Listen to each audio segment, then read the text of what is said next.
salvation, and the sword of the Spirit, which is the word of God. So the shield of faith, the helmet of salvation, and the sword of the Spirit, which is the word of God.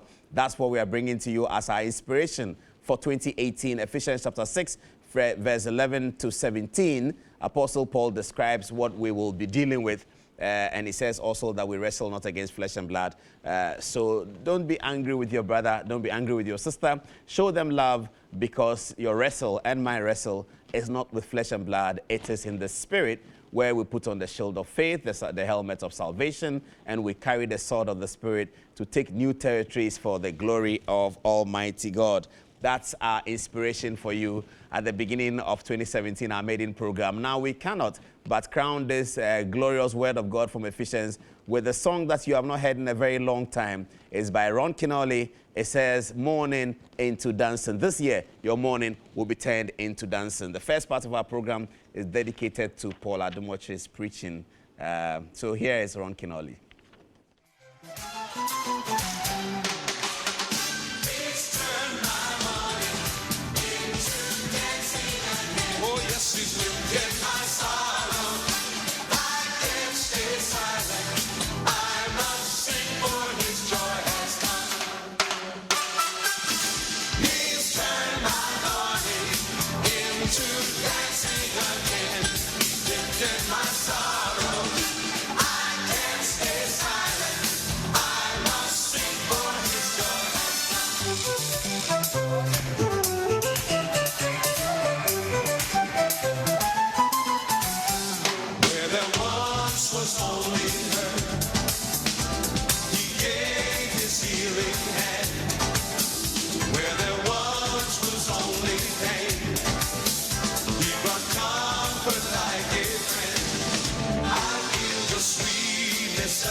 Ron Kinolly, Morning into Dancing. So that's your inspiration for this year. All your morning will be turned into dancing. And remember to focus also on the book of Ephesians chapter 6 from 11 to 17 by Apostle Paul, describing the battle that we confront. It says that we wrestle not against flesh and blood, and it teaches us how we can actually wrestle in the Spirit by putting on the whole armor of God. So let's have a look at that every morning if you can. And send me your scriptures as well to Good Evening Ghana Official. Maybe we can share something. Now, this week, we have been talking about the 25th anniversary of the Fourth Republic. And next week, we'll have an elaborate conversation in the studio about that matter.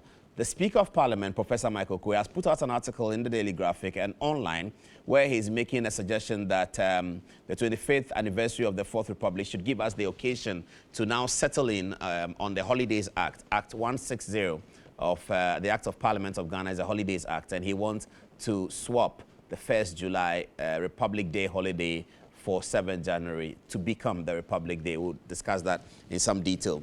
But when we talk about celebrating the 25th anniversary of the Fourth Republic, a lot of you much younger people, sometimes you wonder why we are celebrating 25 years of the Fourth Republic. For those of us who are much older, celebrating the Fourth Republic is important because it didn't used to be like that. We used to start a republic and then a coup d'etat comes in and throws everything overboard. So we had the first coup in 1966, and then we organized ourselves again, and then we put ourselves together back under democracy. Then we had another coup in 1972, and then we put ourselves together again, organized a democracy in 1979, and then Flight Lieutenant Rawlings overthrew that constitution in 1981.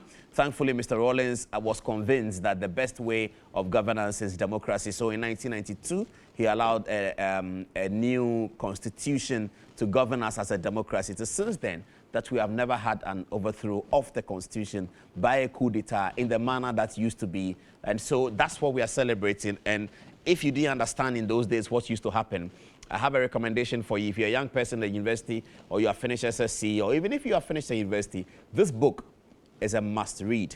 Now, this book details what used to happen when the constitutions get overthrown and when we get to the era of the coup d'etats. It's a book by a man who died recently. His name is Willie Ansa, and here is the book. It's entitled The Stench of Khaki. Now, this is a wonderful, amazing book that totally changed everything that we all, as young people, thought about politics. It's by Willie Ansa, and the book won. Those days, they used to have the Valco Literary Award. It's called The Stench of Khaki. It is a novel, but it presents really in a very graphic way all the things that had happened during coup d'etats. From the day they take over up to what they do, how they run the ministries and everything, in the way that really undermines the social fiber. It undermines discipline within the armed forces, and it basically throws our society overboard. This book is by Willie Ansa. It's entitled The Stench of Khaki. Now, if you want to get a copy of this book, Willie Ansa's daughter, her name is Marian. She works for City FM Online. So if you call up City FM and ask for Marian, who works for City FM Online, she will be able to give you a copy of the book. The one I'm showing you on television right now, she told me is the only copy existing, but I have made a photocopy of that from Tidon Ventures in the Kokomlimli area. I'm sure they'll be able to make one for you, but Marian can definitely arrange that for you. The Stench of Khaki is a book that you should look up to. That's our take tonight on the 25th anniversary of the Fourth Republic. We'll get back in details on that one. The other matter that we talk about before we go to the two big stories for tonight, and you should see them. Now, our first big story is two young people, Nigel and Natalie. They are both in their early 20s, and what have they done? They have used photography to draw attention to the mental health issues of their colleagues, their contemporaries, and people of their generation globally. And so I sat with them and looked at what they've been doing with their photography in a sort of live conversation, a real life story that you should see. That's coming up pretty shortly on this edition of Good Evening Ghana. And then who else did I sit with whilst we were still on break? I sat with the scientist, Dr. Thomas Mensah, who's been talking about the bullet train, or you can call it the railway revolution that he says will take Ghana to the next level. I engaged him thoroughly at the Labadi Beach Hotel here in Accra in an interview that is also quite explosive and fascinating. That will show you also tonight. But you should see the one with the kids. And again, whilst we were still on vacation, a matter had come up about TV license, and I had been ferociously campaigning in favor of TV license because, as you know, my view of the matter, which you may have heard already, is that, yes, we should pay TV license and help convert Ghana Television or Ghana Broadcasting Corporation into a public service broadcaster. And that way, they will be able to discharge their obligations. The second aspect of my narrative or my thesis is also that Ghana Broadcasting Corporation will exit the advertising market. And so all the advertising will be left for those of us in the private sector to look and collect. That way, we will be able to generate more income from advertising, because Ghana Broadcasting Corporation still will take a chunk of the advertising revenue, even if they are not delivering great content, or even if they are delivering what people call substandard content, because of their wide reach across all of Ghana, they will still participate in the advertising, including government advertising. Now, we're saying that if we pay TV license and they become a public service broadcaster, they will not participate in the advertising for private companies, and then we can all rush on that. So I engaged my friend Bryce Simmons, formerly of Imani, but Bryce Simmons is now really a global thinker, actually. And I sent him my post my comments for him to put on his Facebook page. And then I engaged with him in our WhatsApp conversation. Without his permission, I'll show you what we talked about on the WhatsApp so that you can follow up. So this is the first one when I asked him to put my post across. So that is Bryce Simmons. He says, naturally, I disagree, but the headline was Rebellion Against TV License Fees Unfounded, and that's from me, and it's on CTFM Online. So he put this on his Facebook post, and here are some of the comments that came up. The first level of comments. Okay, so Lex Will said that, give us a break. He disagrees with me. Hassan said, ask Paul whether he has paid his TV license. Now, that was very interesting. Of course, I did pay my TV license. I'll show you photographs about when I pay. So that's me over there at the Ghana Broadcasting Corporation. Sometime last week, I believe, discharging what I think is my civic responsibility and urging all of us also to discharge that civic responsibility. I was there and I duly paid my TV license fee. And I was happy to be received by the Director of Finance at the Ghana Broadcasting Corporation, and he received me warmly and led me to the table where I did the payment. So the other person in the post, okay, so Hassan, I think that your question is well answered. I have actually paid, and I do encourage you also to pay. Now, Kenny Senaya says he's paid. Okay, I think he knew. So yes, he said I've paid, and Francis Amos said maybe he can offer to pay for the whole of the country. Well, certainly not, Francis. I cannot pay for the whole of the country, but I encourage you to pay your TV license. After this, you get into the discussions that I had with Bryce Simmons so that we can take positions on the matter and continue the conversation.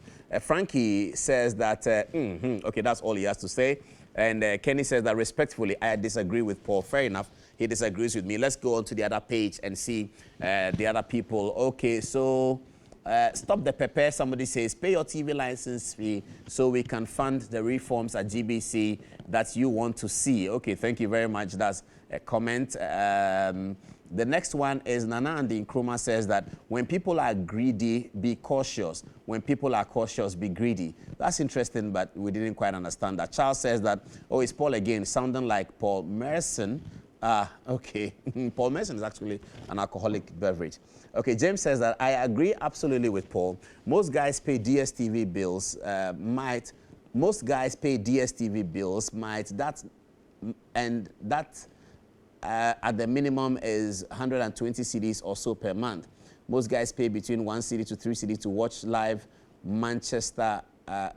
matches at video centers. Why this rebellion against 36 cedis per annum? The rebellion, he says, is indeed unfounded. Now, James is the next. He says, bills monthly. Okay. So then I engaged with Bryce Simmons directly on the WhatsApp, and I sort of said to him why I took this position. Let's see the exchanges. Okay. So, so Bryce is the white. I am the green.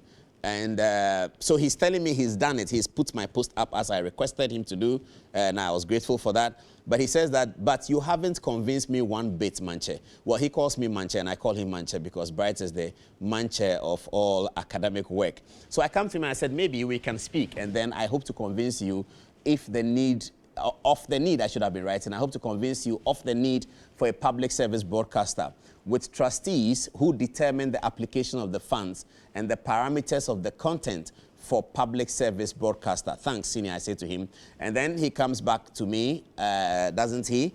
Yes, he does. He says, we need a public broadcasting trust, but GBC sure ain't that and not positioned to become that anytime soon.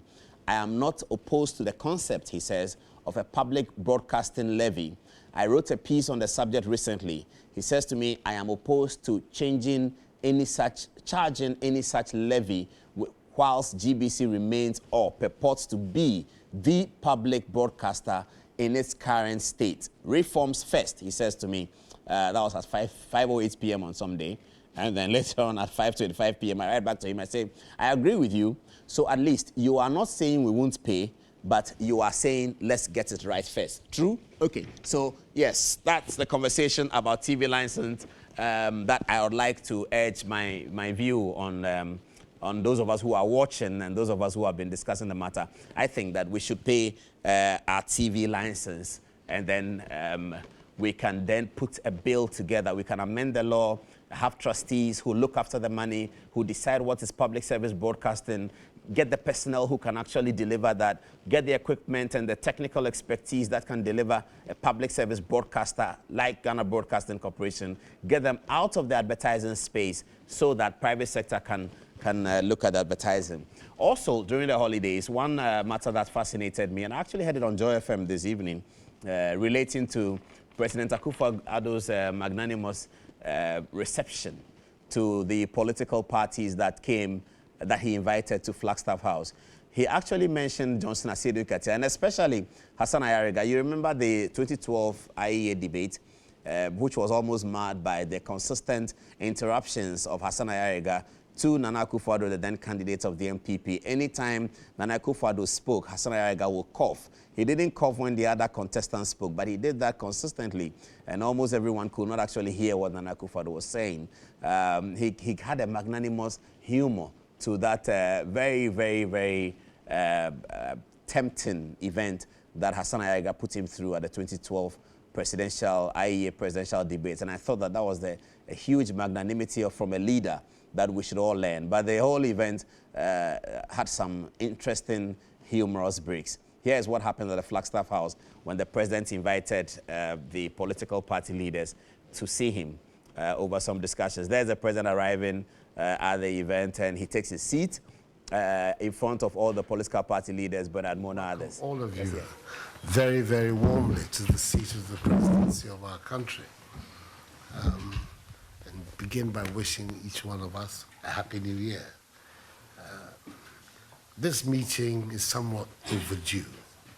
I should have been in a position to have met you earlier on in the course of the last year, especially after I had the opportunity to meet with the former presidents. It was my intention that after that I would meet also with the party leaders. Somehow or other, my program made it difficult. But I thought that at the very least, if it was possible, right at the outset of this new year, before the program becomes charged again, they would have this opportunity to meet. There are 2 or 3 matters of some significance which I believe would form the basis for a useful meeting. So I have, first of all, to thank you all. I've seen key figures. I see Adom-Otchere's in a tie and a jacket. It's correct, he's coming to the presidency. And Dr. Daly, everybody around is here. And I'm grateful to have you here. This is something that I'm hoping that it is the first and that it will continue. Because it's important to get the wishes of the political parties in nation building. And I think you're on the right track for inviting us. Congratulations, Your Stop coughing on me.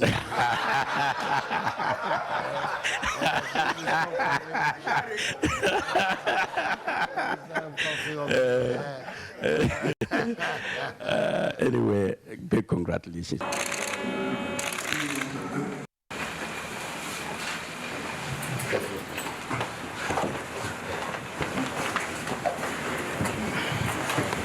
First of all, let me welcome all of you very, very warmly to the seat of the presidency of our country. And begin by wishing each one of us a Happy New Year. This meeting is somewhat overdue. I should have been in a position to have met you earlier on in the course of the last year, especially after I had the opportunity to meet with the former presidents. It It was my intention that after that I would meet also with the party leaders. Somehow or other, my program made it difficult. But I felt that at the very least, if it was possible, right at the outset of this new year, before the program becomes charged again, they would have this opportunity to meet. There are 2 or 3 matters of some significance, which I believe would form the basis for a useful meeting. So I have, first of all, to thank you all. I've seen key figures. I see even Katia's in a tie and a jacket. It's correct, he's coming to the presidency. And Dr. Dele, everybody around is here. And I'm grateful to have you here. This is something that I'm hoping that it is the first and that it will continue. Because it's important to get the wishes of the political parties in nation building. And I think you're on the right track for inviting us. Congratulations, Your Stop Excellency. coughing on me.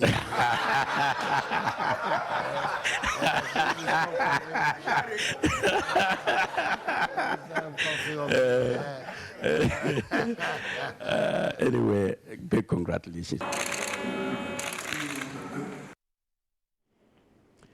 Yeah, so that was Hassan Ayariga, and the magnanimity of the president is the reason why I put this video up, for those of you who remember that event. But nonetheless, I think that Ghana is moving forward as we celebrate 25 years of the Fourth Republic. We did not used to see this in the first term of the Fourth Republic or in the second term. In fact, this probably is the first time that any sitting president has invited political party leaders to discuss with them intentions that he wants to carry out, including bills that he may have signed on special prosecutor and the coastal development authorities, the 3 development authorities, including Coastal, Middle Belt, and the Northern Development Authority. Congratulations, I should say, to President Akufo-Addo, and I'm sure that you agree with me. He's bringing our country together in a good way, 25 years of the Fourth Republic.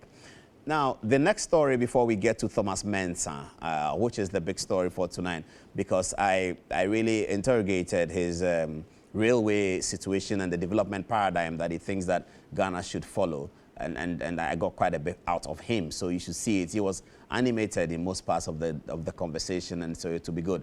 But these young people are giving us an interesting dimension of where our country is going and where the future of our youth is going. Nigel Atta-Mensah and Natalie Na, the 2 of them. Nigel is a recent graduate from a university in the UK, but he did all his schooling in Ghana before university.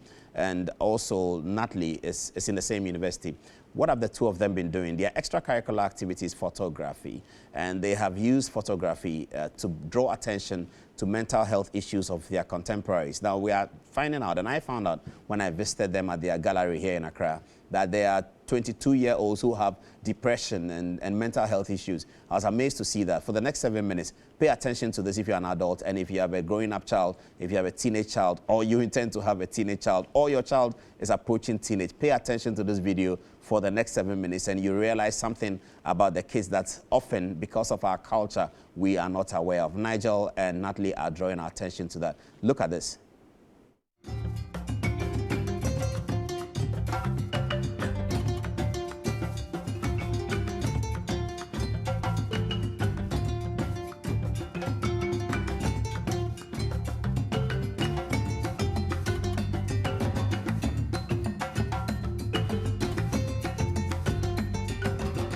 So tell me about this project, Nigel. What are we going to see?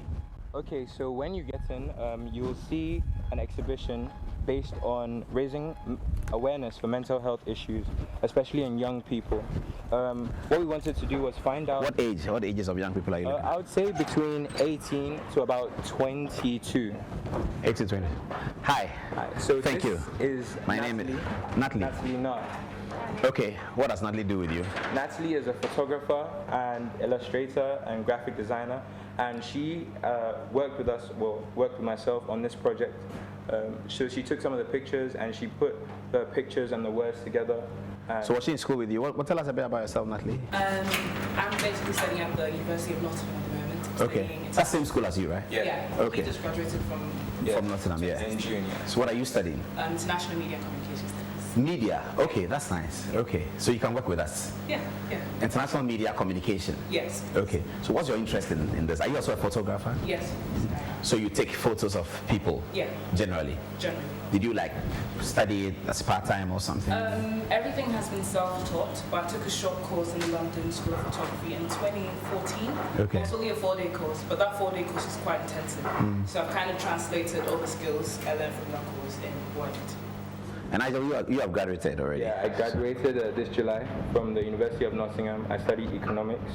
Okay. Yeah. Economics and photography. I mean, what she's doing is kind of close to photography, but what is the point about economics and photography? Okay, so my photography passion started in 2011 actually. So when I was in GIS, some of my friends, brought their cameras to school, and I was like, trying it out. I love technology as well. So I was taking pictures. The pictures were good, and then the school kept asking me to take more pictures.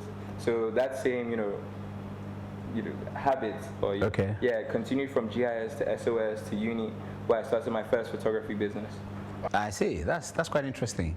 Well, so you have a business. Yours is not a business yet, is it? It is. It is. Okay. So walk us through these. So you said mental health, and I like to hear from you, Natalie, because he's spoken about that already. So when we say mental health, people who are what, mad? No. But people who are what? That's exactly what we wanted to tackle with our project. So we kind of wanted to shift away from the idea that the only people with mental health issues are mad. Yeah. So what we wanted to do with this particular project is we kind of translated the mental health issue through the extraordinary concept. So extraordinary kind of refers to everything that happens in everyday life, all the things that we take for granted that we do from time to time. So what we wanted to communicate was the fact that you could have people in your life who go through things in everyday life, but these are actually indicative of mental health issues. So, for example, with the first person, Samuel. Okay, so that's Samuel. Yes. Okay. So with Samuel, what he was going through was, So this 20 here means what? He was age 20? Yeah, he was age 20 when everything started. Okay. So the issue with him was he had everything going well for him in life, but he wanted more. So with time, he put more and more pressure on himself, and that kind of slipped him into depression. So with time, he was going through it by himself, not talking to anyone about it, and then eventually one girl spoke to him and helped him kind of come out of it. So for him, talking to someone helped. And So his problem originates from greed. Not necessarily. Not necessarily. But you said you had your needs, but you wanted your wants, so you did photography. Yeah. So you're like Samuel, he wanted more, right? Yeah, but you see, at the same time, everyone is different. So the fact that I'm doing that, to get my wants, and I'm doing that well, doesn't mean that I'm not going through, some depressive episodes or some periods of anxiety. We're just sharing Samuel's story because some people can relate. Some people can also benefit from the solutions he's provided.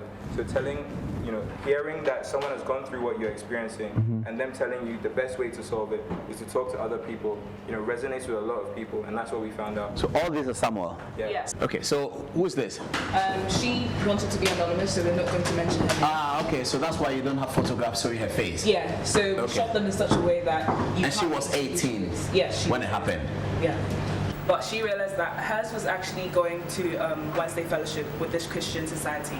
And that's what kind of healed her, singing praises to God and praying to God and through all of that. So for her, Christianity actually... So her solution was religion. Yes, exactly. I see. So religion could be one of the solutions. Yeah. Yes. Yeah. From your background, do you recognize this as a medical situation, as a social problem? I think it's a bit of both because ideally, the medical professionals should know what exactly in our bodies is triggering these things. But at the same time, societal pressures and the way the family and life in general is in Ghana, it doesn't really allow people to be free when they have, issues that they feel already they can't talk about. So that's one of the main reasons we're trying to bring up this conversation, trying to make sure that people feel comfortable talking about it in the open. So what do you hope to achieve with Infraordinary? Ideally, to raise more awareness on mental health issues, especially in young people. Yeah. And secondly, to provide solutions to people who feel they can relate to the stories that we've shared. Ultimately, So what, they should contact you? not necessarily. We've put helplines, the numbers for helplines in each of the brochures. Yeah. Right now, during the exhibition, we took a lot of emails so that we can get feedback on how we can continue the conversation. Because it's all good, you know, people coming to see the images and the stories, but we need to find a way to continue that conversation, such that, as we're saying, people can feel more comfortable talking about these issues, and then ultimately find more solutions that with people they can relate to. So yeah, that's what we want to achieve. Cool. You need professional capacity to help the people because we're not in any position to do that. So our main aim is to raise awareness in order to, for other people, if they wanted to put structures in place that can help people. Congratulations, Inform. I hope it succeeds. Is it running on for how long? So right now, the next exhibition, so we've been invited to show some of our stories at an exhibition at El Loco in Osu. That's going to be this Saturday. And then we have another exhibition scheduled in Nottingham. So that one will be in collaboration with some of the counselors from the uni, and they're going to try and make sure that, you know, we have on-site medical professionals that can actually talk to people who come to the exhibition, such that, you know, you can get help directly. Okay, that would be excellent. What date is that? It's actually still in the works, but Okay. we're going to do that in February. Sometime in February. Yes. Okay, and I'm invited, right? Yeah, of course. Okay. Thank you, Nigel. Thank you, and thank you, Natalie. Cheers. Excellent.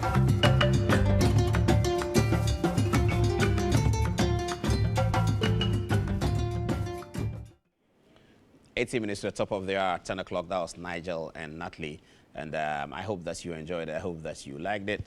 And I hope that you can have a different relationship and attitude towards teenagers or young people, because sometimes they suffer difficult mental health issues. Let's now get over to the hard conversation. And Dr. Thomas Mensah has been talking for a while now about how Ghana's development paradigm must be redirected towards infrastructure creation. And the main infrastructure that he talks about is the train. The train, he says, will give such a multiplier effect. It will make our country so attractive, and everyone will come inside their factories here. I asked him a question about whether with $3 billion, which is the cost of his PETS project, that he believes will give us the necessary multiplier effect for the regeneration of our economy. I asked him about that $3 billion, that if that $3 billion were applied to perhaps strengthen free SHS and strengthen primary education, strengthen water and electricity distribution across the country, whether that will not augur well and much better for the development of the country. He says, no, what we should do is to drive infrastructure. It was a very interesting, tight conversation that he graciously granted us. Here is Thomas Mensah and I, sometime during the holidays, over some tea, coffee, and some nice biscuits at the Labadi Beach Hotel. So welcome to this segment of the program, and I'm talking to Dr. Thomas Mensah, whom you may have already heard about. He has a big idea for development in Ghana. He's talking about the train, the railway, the bullet train, the fast train, and he's saying that that can give a significant multiplier effect to the Ghanaian economy, and it will prosper the economy. He's here with me tonight for a short chat. Hello. Thanks, Paul. What kind of responses have you been getting from people when you started this advocacy about the essence of a train that runs the entire length of Ghana from Accra to Tamale? What kind of response are you getting? Paul, I've been getting great response, you know, beginning all the way from the president, Adom, the vice president, all the way. And even the sector ministers, particularly railway, they are all focusing on this. So the response has been very, very great and very exciting. You've had a very dogged posture to this principle and this philosophy. My question to you really is that this is not new, you know, Doc. It's not new. Kwame Nkrumah was thinking about it. The British left us with rails. Flight Lieutenant Rawlings has videos that show currently of him fixing rails for people. President Kufuor was interested in it. Now President Akufo-Addo has set up a railway ministry. What is your narrative that's different from what we already know? Well, mine is narrative because of what I call the urgency of now, how important it is to us, and how without pushing for these high-speed rail, how it's called stagnation in Ghana's growth, how without infrastructure, you cannot attract nobody to come and locate factories here. And this is very, very serious. And as a scientist and somebody who has worked on this for a very long time, I want to see this implemented immediately in Ghana. Because some countries have done it. Kenya has done it. Kenya, the people look like us. You know, they built a high-speed rail that goes like, 120 kilometers an hour, passengers, and 80 kilometers an hour for freight.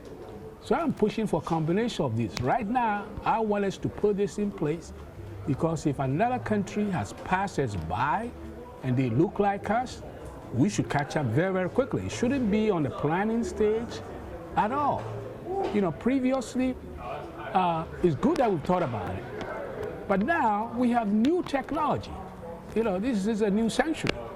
When you look at what China has done. China, when I started talking about it, they had one high-speed rail. Now they have 40, and they are the second economic power in the world. So when I see that, I say, Ghana cannot afford not to initiate this. Even we can just use the Kenya model right away, which is locomotive. It doesn't use electricity, so it will impact our dooms or anything. We can get the Chinese to build this for us, and we will have a high-speed train in Ghana. That's phase 1, going from Accra through Kumasi, stop a few stops to Tamale, close to the border. So you want us to have a train that runs from Accra to Kumasi to Tamale. How long will it take to get to Tamale, for instance? About 1.5 hours. So 1.5 hours you're in Tamale. So in maybe an hour or less you're in Kumasi? Yes. Okay, how many people do you want it to carry? Oh, this may carry maybe 600 passengers.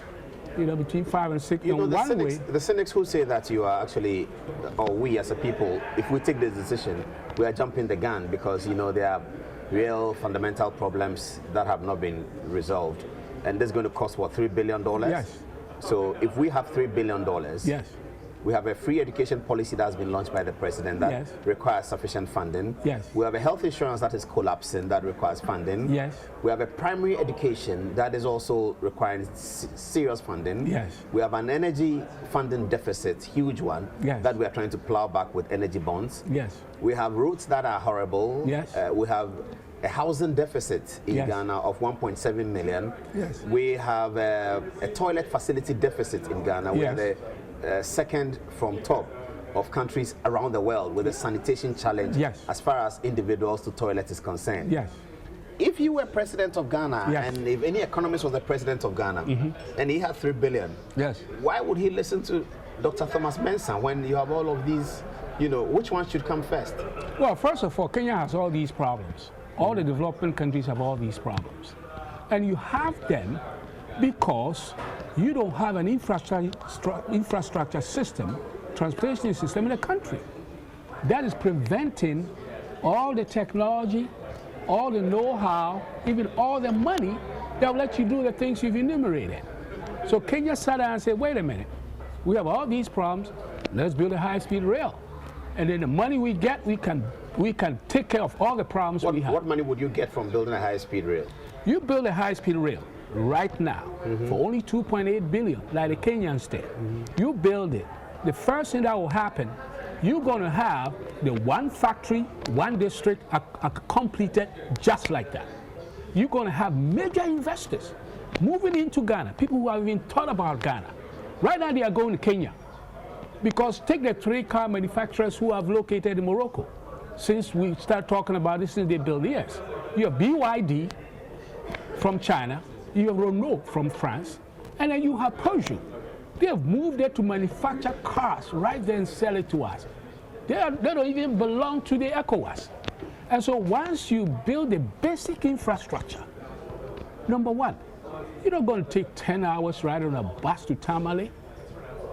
You're going to take 1.5 hours to Tamale. That's very interesting, the point that you are making. So I have now been able to sort of isolate you in terms of your thinking about the economic paradigm that we need to be focusing on. So there are 2 economic paradigms. There are those who feel that our development challenges will be remedied if we look within for solutions. And there are those who feel that we look without. Without means that we make ourselves so attractive that global huge companies come and locate here to give our people employment and to work. I'm thinking that you belong to the latter. You're thinking that we should make ourselves attractive. That's the way we can survive. Exactly. We shouldn't look with them. We shouldn't look at cocoa and gold and coffee and what we do with them and how we can send them into a secondary product and a tertiary product. Yeah, we have them. Like we that. have them for 40 years. Yeah. Yet no technology has been developed in Ghana that actually turns those raw materials into products we can sell. For 50 years, we're still where we are 50 years ago. And so making ourselves more attractive by creating the infrastructure, which even cocoa and all that will benefit from, is more important. And also by doing industrialization. Exactly. And once but that will be industrialization that we don't own. So you are also not a big fan of the ownership concept. Just get the business here. We don't need to own it. No, we can own it. So General Motors comes here, we don't own it, but they are producing 1,000 cars from Ghana every year. Yeah, but that's giving our people employment. Yeah, that's very important. Don't own it. No, that's very important. They'll pay. We will pay taxes. With the individuals who get jobs, they will pay taxes. Yeah, but they will also pay their taxes. Yeah, but we don't own it. No. Guess what? When you do that, you have the industries. There's also entrepreneurship that comes with it. You know, somebody. Domestic. Yeah. That comes with it. Somebody had a good job at GM. Oh, wait a minute. Let me start this business on the side. So that entrepreneurship will be accelerated because people have money. If they don't have money, I mean, I went to some stadium, there were thousands and thousands of youths looking for jobs. This is the Awak Stadium on there. Exactly. They were looking for jobs for the Ghana Immigration Service. Can you believe it? The immigration had 500 places and there were 15,000 people. 15,000. They could have been deployed onto the General Motors factory GM on factory, the Accra Road. And the other factories that will come. So everybody, they have money, they can start jobs, they can create new businesses, they can hire people. That's what accelerating the economy and the GDP. And even with all these industrialization we are talking about and the infrastructure development, we would insist that all the developers make sure that local people and some contractors are companies that are based in Ghana. For example, this train I'm talking about, I can actually have several manufacturing industries located around the route. Can put reaction injection molding factories around it. So people can actually create businesses. Ghanaians. What the train runs on, what we are watching now, which seems to be running on some stand, what is that? Is it cement? Is it block? How does the piers. The piers. Some platform. Yeah, some places you have that. Kenya did that so that people can sit on the train and then they can look at a safari. Okay. Exactly. Okay. We have some piers, in some places, and we can look at our own tourist areas in the north. $3 billion. Where's that going to come from? Oh, $3 billion. That's very easy. Because number one, first of all, that's better than what we've been looking at. Rehabilitation, these trains will cost us like 20 billion. That's the number we are looking at. So that's 1/7. Yes. Okay. So the 20 billion you're quoting is what Minister Joe Garte has put out. Yes, exactly. That he needs 20 billion to get all the railway stuff back on track. Yes. Okay. So you say that forget about 20 billion. Yes. Find 3 billion. Yes. Do one train from Accra to Tamale. That's it. And number one is 1/7 the cost. Number two, you can do it faster. 3 years. 3 years. It take us 3 years. So we're in 2018. So 21, we'll launch it. Yes, we will have it. We will have it ready. We will have it ready. And once you have it ready, you save time. The time will take you to rehabilitate all the railways around the... Let's look at the stops that you're talking about. So it takes off from Accra and stops where first, according to your map? According to this map, it can stop in Kumasi. In Accra, the next stop will be Kumasi? Yes. No Koforidua? Well, later it could, but right now... Okay, Kumasi in terms of the economic viability. And then from Kumasi it goes on to where? Kintampo, one or two places before it gets to the north. In most developed countries, they're always connected where more people are. Yes. So Kumasi is an obvious choice. Exactly. And Tamale is, and Accra is. Well, Kintampo is... and Kintampo. Doma, Hinkro, and places yeah, we like may that have two or three along the route. So typically what you're saying is that I can live in Tamale. Yes. And work here at Metro TV. Exactly. There 1.5 hours, you are here, you finish, you go back. That would decongest that would decongest Accra area, all the traffic tie-ups. So all the young people who come from Tamale to do the Kaya thing that we talk about. That will be gone. In Accra, they carry yams and carry the head porters, they call them. Yes. A lot of them come from the northern region for lack of jobs. Yes. So they can actually come every morning. Yes. And they are gone at the end of the day. There you go. And they are gone to Tamale. Yes. 300 and something kilometers away. Yes. And they stay over there and come the next day. Yes. And they are gone again. Yes, the impact, just having this, number one, the impact of having it, you know, creating jobs when you're putting the train together, creating jobs for people who are working on the train. You know, you can see it in some of the pictures, especially the young lady that's driving the train. Oba Besiane high-speed train. What Kenya? It just looks like some of these young ladies I see here. So we have women, men, all driving these trains, working on the trains, and the technology transfer. You see it in some of these pictures. Who's making this train? Chinese? Yes, Chinese are making them. So they'll make them for us at 3 billion? Yes. Actually, it was 2.8 billion. What role do you want to play in this? Well, number one, I want to play a role of an advisor. Advisor. You know, I can come in and say, let's slow down on rehabilitating our trains. Let's do this quick, phase one. So I advise Joe and the leadership on this train till we get it. Everything from the financing to the implementation, I advise them till we get it. I'll stay on it till it's done. This is very important. Do you know the people? The people who can put the train Yes, on? yes. You know them? Yes. Do you have a business relationship with them? Well, I know them very well, particularly who put the deal together in Kenya. You're part of those who put a deal together in Kenya? No, I just know them. We are friends because in the high-speed rail community, we know each other. So you are in that industry? I mean, that is Which industry. train did you build? No, from America. The high-speed rail. Yeah, I'm on the board. I'm on the board of the high-speed rail in America. The United States? Yes. Or they put you a Ghanaian on the board? Yes. You've done very well. Oh, I mean, I've done. You've made our nation proud. Yes. I mean, if you look at. When did you leave Ghana? I left Ghana on scholarship to France in 1974. Okay. And then from France, when I finished, my dad told me to go to America to get industrial training. So you're fluent in French? Oui, bien sûr. In fact, one of my books have been translated in French. Le Top des Euros existe également en noir. Oui. The right stuff comes in black too. Merci beaucoup. So, are you aware of what the French government is doing with Morocco? Yes. And all of that? Yes. Is it a cue for us? Should it be a cue for us, or should we look at it as a competitive threat?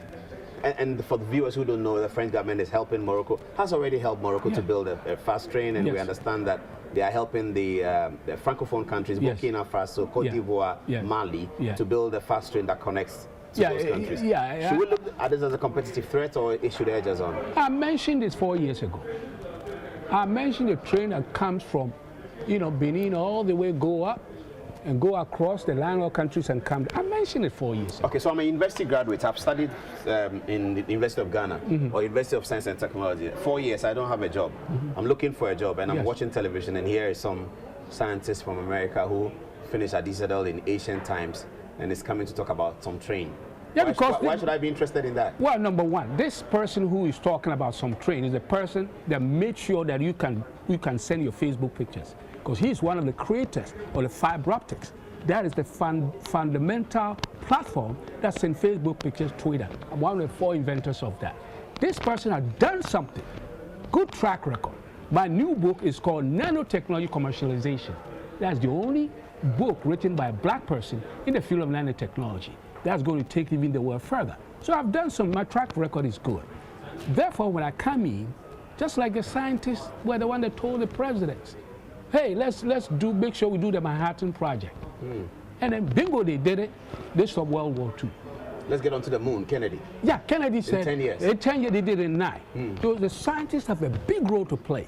Because those who have done some things, proven themselves, they see things that others don't see. And that's why.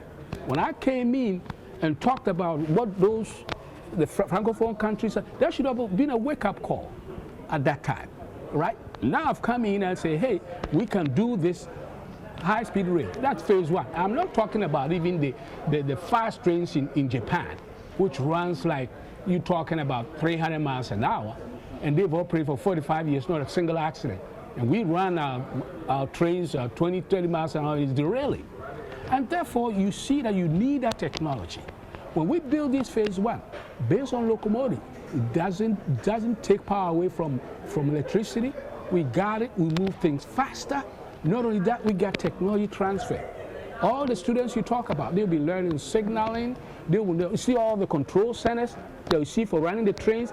These Ghanaians will be controlling the trains themselves, not somebody else coming here to control. What about hospitality? The train stations are going to be placed for hospitality? And that's what I'm saying. See, with the train stations... So a boy can go there with his girlfriend and just hang out there and see the train arrive and leave? Oh, exactly. And they'll get on just for a ride. You know, they'll see all the areas in the north that people haven't seen. Yeah, and when tourists come to Ghana, they can go all the way to Tamale and come back. Exactly. And see everything they need to see. This is very important. It will make Tamale a great tourism destination. Exactly. Because there are some beautiful huts there that the Americans get fascinated by. Exactly. Some of them are as old as 4,000 years, 2,000 years. They would love to come and see that. But when you come here, you travel 10 hours just to get there.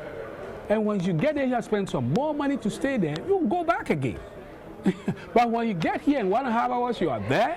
More of them will be coming. So integrating the whole society. Where are we going to site the Accra station? Near the airport or near the Accra main? Well, we will do some analysis, first and see which location will be better. So what step needs to be taken now, Dr. Mensah? Must you get a contract from the ministry? Must you get an appointment letter from the ministry? Must you get an appointment from the president? What must happen? Basically, as a major consult, as an advisor, I want to be able to advise the ministry and make sure that this is done. All the elements. And so they must appoint you to do that? Yes, they might say, hey, Doc. Why hasn't that happened? Well, because I just got here and I just introduced the subject. And I'm busy. I've been busy. I introduced this subject. I know how I can do it quicker and faster. So you have engaged with the ministry and with Joe? Oh, yeah. And Joe and we are all working together. Things are going well now. It took me, I've been here like almost 45 days. It took me some time to get people to understand this. And then when I show them what the Kenyans have done, everybody go, wait, Kenya looks like us. There are more educated people in Ghana than Kenya. There are more engineers. Why should they pass us by? It's an economic race we are running. So we can't be marking time. No way. So we got to do that quickly. And if we do it well, we have the trade. We have all the economic benefits. We have all the industries. That one district, one factory will just move quicker. We will have investors coming into Ghana. We have best political system, stability. But what they are looking for in addition to that is, hey man, what's the technology? So when Jack Ma, Alibaba chairman, go and hang around over there in Kenya, won't come here, that's serious. When all the industries are moving there, that's serious. So I want us to do the same thing, make sure that we catch up on our competitor and even pass them. Because we have the people, we have the manpower. If we do it, we will even surpass Kenya.